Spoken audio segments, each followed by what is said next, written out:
আমরা এখন যে জীবন পার করতেছি এর নাম দুনিয়ার জীবন। এ জীবনের ব্যক্তিকাল, সময় জন্ম থেকে মৃত্যু অবধি, এর পরিমাণ যে কত সময় আমরা কিন্তু কেউ জানি না। দয়াময় সৃষ্টিকর্তা যাকে যতটুকু খুশি জীবন দান করে থাকেন। গড়ে 60 থেকে 70 বছর হয়ে থাকে আমাদের এই দুনিয়ার জীবন, বা তার চেয়ে একটু বেশি।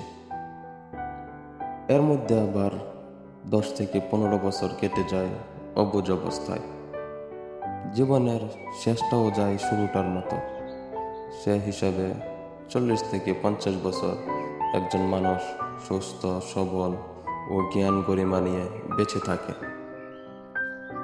এর ভিতর দিয়েই বিয়ে শাদী, ঘর সংসার, জীবন জীবিকা, অনুসন্ধান, উপার্জন সহ নানা কাজের ঝড় বয়ে যায় আমাদের জীবনের উপর দিয়ে।